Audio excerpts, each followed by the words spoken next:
Atver savu Korānu, atrodi pantus, kas runā par vergiem, lasi islāma vēsturi, atrodi tirgus, kas pilni ar vergiem un verdzenēm.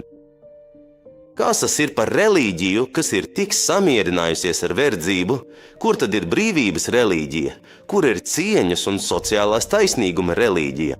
Nav pārākuma arābam par nearābu, izņemot dievbijībā reliģija, kas mums māca, ka tā ir domāta visiem cilvēkiem un piemērota jebkuram laikam. Un vai tad tam, kurš nāk ar ciešanu vēsti, nevajadzēja jau no pirmās dienas nosodīt verdzību? Un vai tad verdzens bija kaut kas skaists?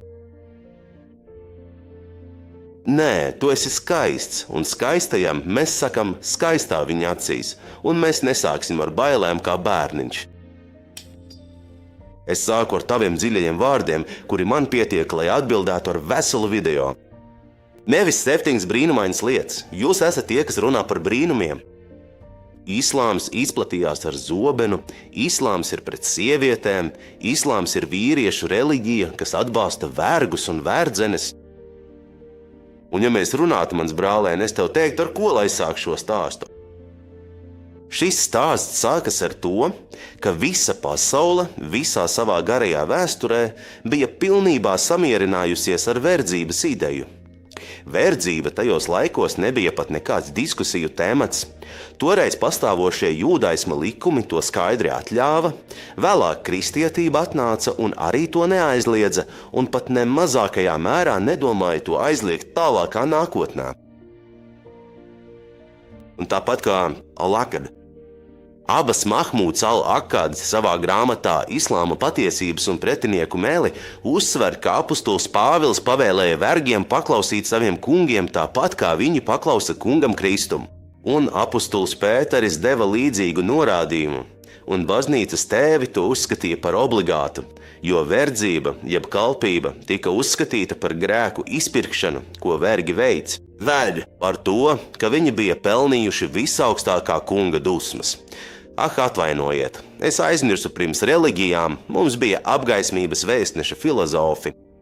Gudrie cilvēki, piemēram, Aristotēlis, dižais filozofs, uzskatīja, ka ir cilvēku grupa, kas radīta verdzībai, kā instrumenti, ar kuriem brīvi var rīkoties pēc saviem ieskatiem. Bet Aristotēlis tomēr bija līdzjūtīgs. Viņš ieteica kungiem paaugstināt vergu statusu no nedzīvas mašīnas līdz mašīnai ar dvēseli. Aristotēls. Bet profesors Platons, tas pats, kurš runāja par ideālo republiku, saka tev, mans kungs Platons, paskaties, cik skaists viņam vārds. Viņš saka, ka ideālajā republikā vergiem tiek liekta pilsonības tiesības, un viņi tiek piespiesti pakļauties un būt padevīgiem kungiem. Senā Grieķijas civilizācija, visa tās kultūra, tā, kas bija pilna ar zināšanām, progresu, domām un filozofiju, tomēr legalizēja gan vispārējo, gan privāto verdzības sistēmu. Tā tas turpinājās 1000 gadu, bet tomēr kaut kas pamazām kustējās uz priekšu. Varbūt neliela atšķirība bija tā, ka civilizētajās sabiedrībās un ciltīs, kuras balstījās uz siroļumiem kā dzīvesveidu, verdzība bija izplatītāka nekā lauksaimniecības sabiedrībās. Vai arī tās, kas apdzīvoja ielas un kurā parasti bija sistēma, kas līdzinājās verdzībai, ko sauca par as-sahra, līdzās verdzībai un kalpībai tikai nedaudz mazākā mērā. Pastāstīt tev noslēpumu? Nebija nekāda pretušanās kustība. Nebija ne slepenu biedrību, ne aicinātāju atbrīvot vergus. Visi bija samierinājušies ar situāciju. Ja jau reliģijas, filozofijas un gudrie ar to bija mierā, vai ne? Kas viss? Un tad no pašas tuksnešas sirds nāca islāms, parādījās vīrs, kurš teica: es esmu pravietis no Dieva, man ir reliģija, ceļš un vīzija, kas sakārtos visu šo pasauli. Viņš veica savu svēto pienākumu, kā viņš to saprata, un atrisināja daudzas problēmas. Man nav svarīgi, vai tu tās redzi, vai pat atzīsti. Parunāsim par verdzību, sarežģīta tēma, un sarežģīta pasaules stāvoklis bija ar to samierinājies. Bet no otras puses pastāvēja ekonomiskas sistēmas, kas balstījās uz to, un pasaule skatījās uz vergiem kā uz bagātību. Mums tas bija citādi. Trešā lieta ir pašu vergu psiholoģija. Liela daļa cilvēces. Viņi nesapņoja, ne arī viņiem prātā ienāca brīvības ideja. Un tas, starp citu, ir problēma, jo verdzībā ir liela daļa. Psiholoģiski, kā lai tevi atbrīvo, ja tu pats neredzi savu brīvību kā mērķi? Šis jautājums bija sarežģīts. Tu gribi, lai Korānā būtu panti, kas aizliedz verdzību? Tu gribi, lai Korāns tajā laikā atklātu kaut ko tādu, ko ne vergi, ne brīvie nesaprastu? Lai izjauktu cilvēku dzīves un pēkšņi uz ielas izietu tūkstošiem vergu, kas pēkšņi ieguvuši brīvību, un tad kā viņi to izmantos? Klausies, kas notika pirmo reizi vēsturē, tika ieviests termins atbrīvošana, kā likums, kā pastāvīga filozofija. Un, lai saprastu tā nozīmi, tev jālasa Korāns ar acīm, sirdi un prātu, kas saprot, ka sabiedrībā verdzība bija pašsaprotama lieta, pasaulē, kur verdzība bija pašsaprotama. Atbrīvošana tika ieviest kā likums, bet Dievs, Islāms un Muhameds, lai viņam miers, savā mācībā nekad nav noteikuši verdzību kā likumu. Iedomājies, verdzība. Jā, vienīgais gadījums, kad Islāms to atļāva pirms vairāk nekā 1400 gadiem, ir tieši tie paši gadījumi, ko šodien pieļauj arī pasaule. Un kas tas ir? Kara gostekņa gūstīšana karā. Bet šodien ir tā, ka uz valdībām tiek izdarīts spiediens. Tāpēc viņi veic gūstekņu apmaiņu, atbrīvo viņus kaut kādā veidā. Agrāk neviens par gūstekņiem nerūpējās, tāpēc viņi palika un kalpoja par iztiku. Atvainojos, ja tas tevi aizskar, bet tajā laikā viņiem nebija ne brīvības, ne džuāns, kur gulēt. Mēs viņus nodarbinājām un izturējāmies pret viņiem kā pret cilvēkiem, bet laiks viņiem nebija labvēlīgs. Zini, patiesībā mums bija mācības, norādījumi un brīdinājumi, kas īpaši uzsvēra, cik svarīgi ir labi izturēties pret vergiem un kalpiem un atturēja no varmācības un varas izmantošanas pret viņiem. Islāms ieviesa atbrīvošanas ceļu, bet tā bija īsta ceļš. Islāma plāns sākās ar atbrīvošanas likumu pieņemšanu. Kā jau teicām, valsts sviem no tavas ziedojumu zakat izlietojumu jomām. Vergu atbrīvošana. Tas ir vergu atbrīvošana, un Korāns nāca, lai mudinātu pieņemt sarunas, kas ved uz to, ģimenes atbrīvošana un padarīja verga atbrīvošanu par grēku un kļūdu izpirkšanu, ja tu meloji zvērstā, atbrīva vergu, ja nogalināji kļūdas pēc. Atbrīvo vergu, esi grēkojis un vēlies, lai Dievs tevi mīlētu, steidzies atbrīvot vergu. Paņem Korānu, ar kuru tu sāki, Korānu, par kuru tu saki, ka tas ir pilns ar vergu pantiem, paņem to un izlasi man pantus par vergu atbrīvošanu. Klausies, draugs, Korāns saka pantā, kas dedzina musulmaņu muguras. Tātad viņš saka, tad viņš nav pārvarējis šķērsli. Viņš saka musulmaņiem, tad viņš nav pārvarējis šķērsli. Un kas tev ļaus saprast, kas ir šis šķērslis? Tā ir verga atbrīvošana. Viņš saka musulmanim, lai tu būtu īsts musulmanis un lai tava ticība būtu cēla, pārvari šķērsli. Kas ir šis šķērslis? Ak, Dievs, vergu atbrīvošana, atbrīvošana jau no pirmās dienas uz šīs planētas. Es pat neredzu to kā problēmu, starp citu. Es ļoti cienu Linkolnu no Amerikas. Lielisks vīrs, vergu atbrīvotājs varonis, jo viņš bija drosmīgāks par daudziem no praviešu sekotājiem, kuri nepārvarēja šķērsli. Bet cilvēki jau ir kļuvuši par Linkolna cienītājiem. Mēs šajā ceļā esam jau sen, bet Dievs, lai pasargā tevi no sliktiem skolniekiem, tas ir svarīgi. Vergi bija aizmirsti, tad atnāca arābs no Mekas tuksneša, lai izsauktu dziļu kliedzienu, kas pāršķeļ vēsturi uz pusēm. Pravieša S.A.V. vēsts sasniedza vergus. Tev ir tiesības piepildīt sapni par brīvību. Tu, vergs, kas esi noslēdzis līgumu ar savu kungu, ej pie sava saimnieka un prasi viņam brīvību apmaiņā pret noteiktu summu, strādā un samaksa par savu brīvību. Muhameds māca, ka brīvībā ir sava cena, neviens tev to vienkārši neuzdāvinās. Iekāro to, ilgojies pats tās un iegūsti to ar savām tiesībām, lai katrs vergs dvēselē saprot, ka pastāv jēdziens brīvība, ka ir vērtība, ko sauc par brīvību, uz kuru viņam ir tiesības.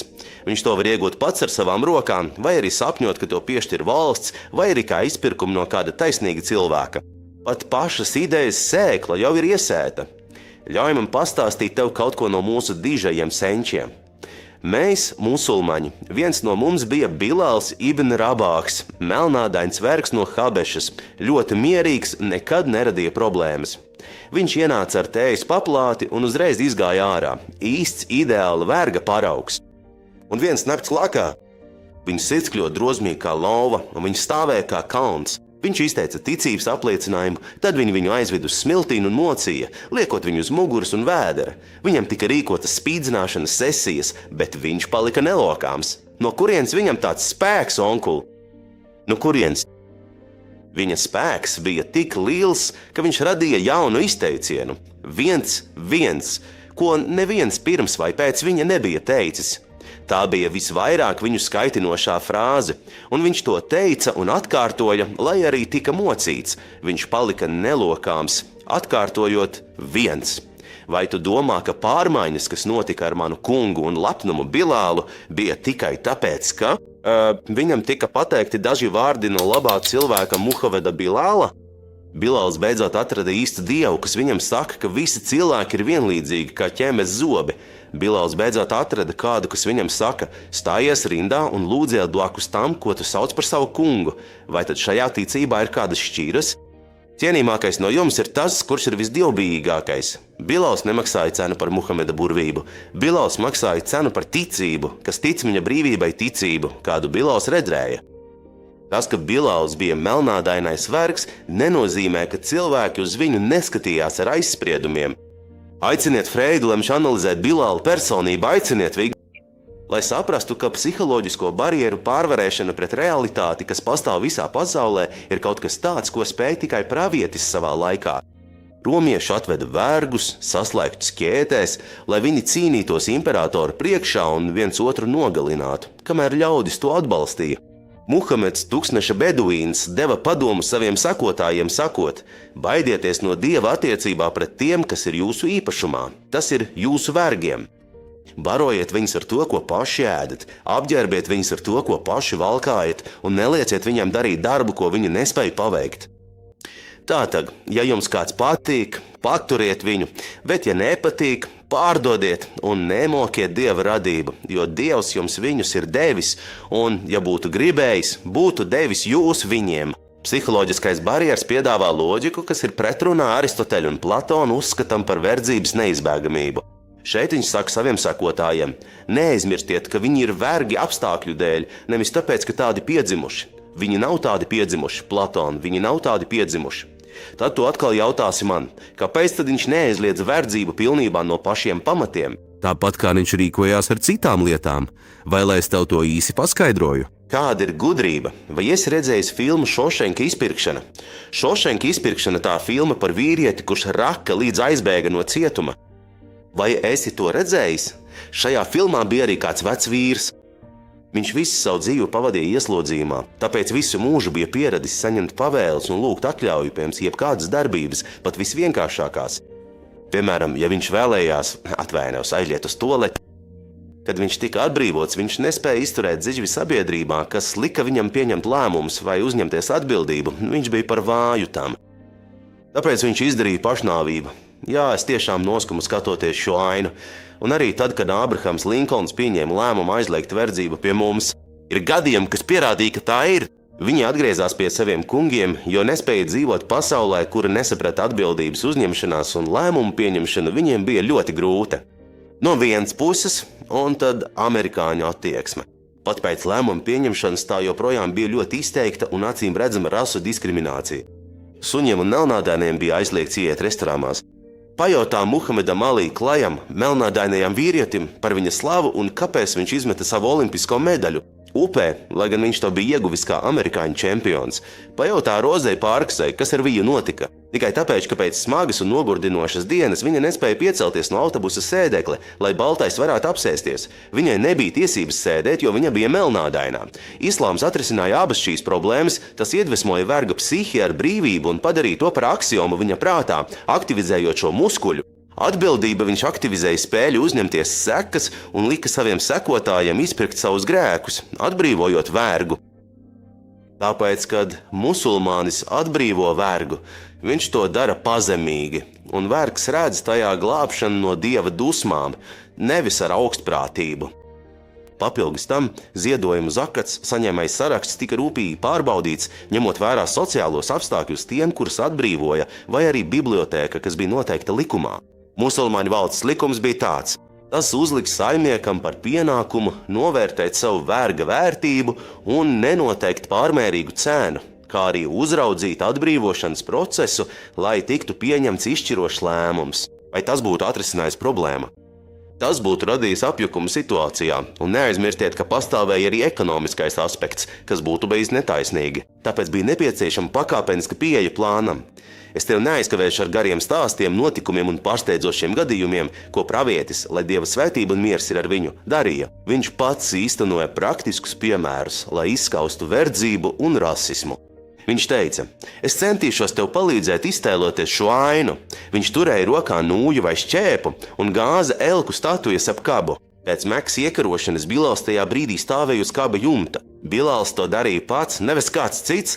Tā ir kā filmā, tiešām kā filmā. Bet es esmu objektīvs, jā, man tas jāatzīst. Daudzas lietas, kas notiek pēc pravieša, lai Dieva svētība un miers ir ar viņu, nāves. Un Islāma valsts karu laikā, vai tie būtu Umajādu, Abāsīdu vai Osmaņu laiki, kas tiek uzskatīti par islāmiskiem, un arī citi.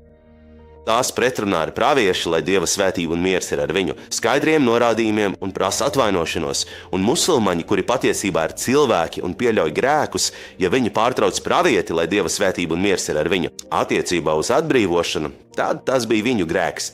Bet cilvēks jau pirms 1000 gadiem vai pat vairāk ir attīrījusies no verdzības un kalpības. Tas ir gan mūsu labā, gan pret mums. Es esmu taisnīgs cilvēks, bet, atstāj to. Redzēju, kā laiki mainās, un parādījās un radās Aristoteles un Platons filozofija un gudrība, bet islāms ir vergu reliģija. Skaties, kā viņš to saka skaisti. Viņš to saka skaisti. Skaistais ir tas, ka viņš to saka skaisti jebkurā dienā.